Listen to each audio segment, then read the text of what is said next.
Hello दोस्तों, स्वागत है आपका अपने यूट्यूब चैनल मैथ्स मजाक में। दोस्तों आज हम लोग इस वीडियो में वर्गमूल और घनमूल के कुछ छोटे छोटे बातों को जानेंगे जो कि आप लोग के लिए बहुत इंपॉर्टेंट होने वाली है। दोस्तों आप लोग को बता दें, पहला नंबर पॉइंट, यदि हम किसी भी संख्या का वर्ग करते हैं, किसी भी संख्या का स्क्वायर करते हैं, तो उसका इकाई अंक लास्ट डिजिट कभी भी 2, 3, 7, 8 या सिंगल जीरो कभी नहीं होगा।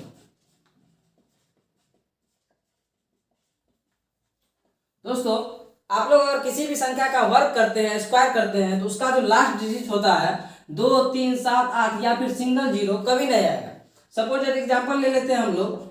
मान लीजिए आप लोग 6 का वर्ग करते हैं, 6 का वर्ग करते हैं, स्क्वायर करते हैं, तो आता है 36।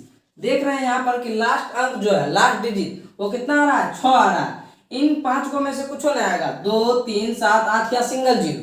मान लीजिए आप लोग ले लेते हैं 12 का स्क्वायर करते हैं, 144 आता है। इसका देख रहे हैं लास्ट डिजिट कितना है दोस्तों?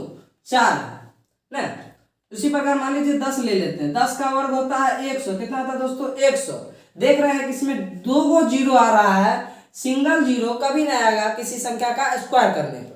ठीक है दोस्तों। तो दोस्तों नेक्स्ट पॉइंट हम लोग देख लेते हैं, पॉइंट नंबर 2। पॉइंट नंबर 2 हमको क्या कहता है कि यदि कोई संख्या पूर्ण वर्ग है और जब हम उसका वर्गमूल निकालते हैं तो उसमें जो है अंकों की संख्या आधी या फिर आधी से थोड़ा ज्यादा होती है। मान लीजिए जैसे आपके पास पूर्ण वर्ग संख्या है 144, अभी तुरंत किए हैं वर्ग इसका।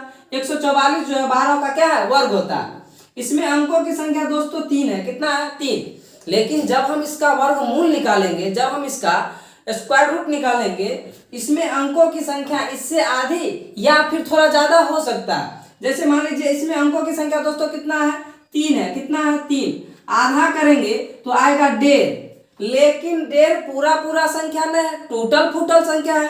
तो हमको चाहिए पूरा संख्या, पूर्णांक संख्या। क्या चाहिए दोस्तों? पूर्णांक संख्या। तो 1.5 से जस्ट आगे, थोड़ा आगे बढ़ेंगे तो आता है 2। कितना आता है दोस्तों? 2। यानी कि जब हम 144 का वर्गमूल निकालेंगे, स्क्वायर रूट निकालेंगे, तो उसमें जो अंकों की संख्या होगी, अंकों की संख्या कितनी होगी दोस्तों? 2 होगी। जैसा कि आप लोग देख सकते हैं 144 किसका वर्ग होता है? 12 का। और 12 क्या गो संख्या है? क्या गो अंक है? 2 गो अंक है।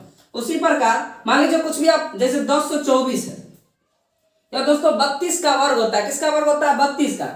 इसमें देख रहे हैं अंकों की संख्या कितना है? 4 है। यानी कि जब हम इसका वर्गमूल निकालेंगे तो इसका आधा यानी कि 2, यानी कि जब हम इसका वर्गमूल निकालेंगे तो उसमें अंकों की संख्या कितनी होगी दोस्तों? 2 होगी। ठीक है। तो इस प्रकार से हम 3-4 पॉइंट देखेंगे और उस पर बेस्ट कुछ क्वेश्चन भी करेंगे, जो कि आप लोग बने रहिए। तो चलिए दोस्तों पॉइंट नंबर 3 हम लोग देखते हैं। पॉइंट नंबर 3 क्या कहता है? जब कोई भी संख्या पूर्ण वर्ग होता है और जब हम लोग उसका गुणनखंड करते हैं तो प्रत्येक गुणनखंड पेयर के रूप में आता है, जोड़ा के रूप में आता है। जैसे मान लीजिए आपके पास कुछ भी ले लीजिए, जैसे 36 है। कितना है दोस्तों? 36 एक पूर्ण वर्ग संख्या है, क्योंकि 6 का क्या है? वर्ग। इसका मान लीजिए आप लोग गुणनखंड करते हैं, तो गुणनखंड करेंगे तो 2 से लगेगा, 18 बार में 2 से लगेगा, 9 बार में 3 से लगेगा, 3 बार में। यहाँ पर दोस्तों हम लोग देख रहे हैं कि 2 का 2 के साथ पेयर है, 3 का 3 के साथ क्या है? पेयर। तो इससे पता चलता है, कोई भी ले लीजिए, मान लीजिए आपके मन में चल रहा है 64। क्या चल रहा है दोस्तों? 64 चल रहा है। 64 का प्राइम फैक्टर कीजिए। 2 से लगाएंगे 32 बार में, 2 से लगाएंगे 16, 2 से 8, 2 से 4, 2 से 2। देख रहे हैं इस 2 का 2 के साथ, 2 का 2 के साथ, 2 का 2 के साथ क्या है? पेयर है। मतलब क्या कि किसी भी, कोई भी आप पूर्ण वर्ग संख्या ले सकते हैं और जब हम उसका फैक्टर करते हैं तो वह क्या आता है दोस्तों? पेयर में आता है, जोड़ा में आता है। मान लीजिए जब कोई संख्या पूर्ण वर्ग नहीं हो, जैसे मान लीजिए 24 दोस्तों यहाँ पर पूर्ण वर्ग संख्या नहीं। जब हम इसका गुणनखंड करते हैं, देखिए आप ध्यान दीजिए, 2 से लगाएंगे 12 बार में, 2 से लगाएंगे 6 बार में, 2 से लगाएंगे 3 बार में। देखिए यहाँ पर 2 का 2 के साथ एक पेयर बन रहा है, लेकिन ये 2 और ये 3 अकेला बच गया। पेयर बन रहा है दोस्तों? नहीं, क्योंकि यह पूर्ण वर्ग संख्या नहीं है। इससे पता चलता है कि पूर्ण वर्ग संख्या जो होता है उसका जब हम गुणनखंड करते हैं तो प्रत्येक गुणनखंड क्या आता है दोस्तों? पेयर में आता है, जोड़ा में आता है। यहाँ पर 2 से लगाए, 3 से लगाए, यहाँ पर प्राइम फैक्टर किए हैं। आप कहिएगा 2 से लगाए, 3 से लगाए, 4 से भी लगा सकते थे। 4 से काहे लगाएंगे? जिसमें 4 से लग गया उसमें तो 2 से भी लग जाएगा। और 4 क्या है दोस्तों? एक अभाज्य संख्या नहीं है, इसलिए 4 से नहीं लगाते हैं। 2, 3, इसके बाद 5 से लगाएंगे, क्या अभाज्य गुणनखंड कर रहे हैं तो अभाज्य संख्या जो होगा उससे लगाएंगे, 4 एक अभाज्य संख्या नहीं होता है। तो चलिए दोस्तों नेक्स्ट पॉइंट देखते हैं, पॉइंट नंबर 4। दोस्तों पॉइंट नंबर 4 क्या कहता है कि जब हम किसी भी संख्या का वर्ग करते हैं, जब हम किसी भी संख्या का स्क्वायर करते हैं तो उसमें जो है अंकों की संख्या या तो उससे दुगुनी या फिर एक कम होगी। जैसे जैसे मान लीजिए 12 है, कितना है दोस्तों 12, 12 का जब हम वर्ग करेंगे तो आएगा 144, कितना आएगा दोस्तों 144। देख रहे हैं इसमें अंकों की संख्या कितनी है दोस्तों 2, इससे दुगुना या फिर एक कम हो सकता है, 2 का दुगुना करेंगे 4, इससे एक कम यानी कि 3। इसका वर्ग देख रहे हैं दोस्तों 3 अंक में आ रहा है, कितना अंक में आ रहा है 3 अंक में। जैसे मान लीजिए 25 है, 25 का स्क्वायर करते हैं तो कितना आता है दोस्तों 625, कितना आता है 625। देख रहे हैं इसमें अंकों की संख्या 2 है और इससे दुगुना या फिर एक कम हो सकता है, तो इससे देखिए 2 है, 2 अंक है, 2 से दुगुना 4 या फिर एक कम, यानी कि इसका जो वर्ग आएगा वह 3 अंकों में आएगा। कितना कितने अंकों में दोस्तों 3 अंकों में। मान लीजिए जैसे 32 है, 32 का वर्ग करते हैं हम लोग, कितना आता है दोस्तों 1024, कितना आता है 1024।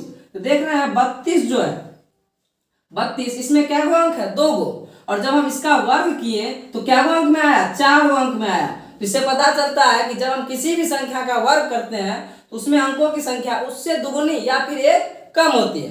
तो चलिए दोस्तों इसी के साथ इस 4 पॉइंट पर हम लोग कुछ क्वेश्चन कर लेते हैं। क्या दोस्तों क्वेश्चन नंबर फर्स्ट क्या कह रहा है कि निम्नलिखित में कौन सी संख्या पूर्ण वर्ग नहीं हो सकती।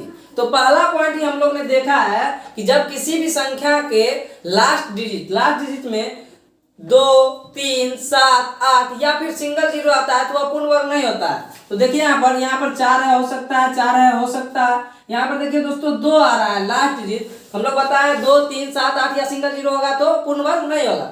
यहाँ पर लास्ट डिजिट 2 आ रहा है, इसका मतलब है कि यह पूर्ण वर्ग नहीं हो सकता है। तो पहला ऑप्शन नंबर सी। इसी प्रकार से क्वेश्चन आता है दोस्तों, तो ऑप्शन नंबर सी क्या हो जाएगा सही हो जाएगा। नेक्स्ट क्वेश्चन देखते हैं, क्वेश्चन नंबर 2 क्या कह रहा है 32 अंकों वाली संख्या के वर्गमूल में कितने अंक होंगे। तो ये भी हम दूसरा नंबर पॉइंट पढ़े थे कि किसी संख्या का जब वर्ग होता है, देखिए यहाँ पर 32 अंकों वाली संख्या का वर्गमूल ना, तो वर्गमूल क्या होता है कि उस संख्या का आधा होता है या फिर उससे एक मतलब थोड़ा ज्यादा होता है। यहाँ पर देख रहे हैं कि 32 अंकों की संख्या है, इसका आधा करेंगे तो 16 होगा। 16 तो अपने पूर्णांक संख्या है तो 16 इसका आंसर हो जाएगा। थोड़ा आगे कब बढ़ते हैं जब पूर्णांक संख्या नहीं आता है, जब टूटल फूटल दशमलव में संख्या आता है तब थोड़ा आगे बढ़ के उससे अगला पूर्णांक लेते हैं। लेकिन ऑलरेडी मेरे पास क्या आया दोस्तों पूर्णांक संख्या है, तो इसका ऑप्शन नंबर बी क्या हो जाएगा सही हो जाएगा। तो चलिए नेक्स्ट क्वेश्चन देखते हैं दोस्तों। यहाँ पर क्वेश्चन नंबर 3 कहा जा रहा है 25 अंकों वाली संख्या के वर्गमूल में कितने अंक होंगे।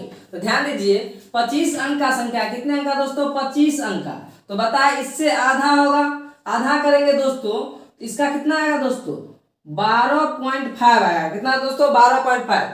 लेकिन हमको पूर्णांक संख्या चाहिए तो 12.5 पूर्णांक संख्या नहीं, इससे थोड़ा आगे बढ़ेंगे तो पूर्णांक संख्या क्या आएगा दोस्तों 13। यानी कि इसका जब हम वर्गमूल निकालेंगे 25 अंकों की संख्या का तो उसका जो वर्गमूल आएगा वो कितने अंकों में आएगा दोस्तों 13 अंकों में आएगा। इसलिए ऑप्शन नंबर ए बिल्कुल सही हो जाएगा। क्वेश्चन नंबर नेक्स्ट देखते हैं 4 नंबर क्वेश्चन।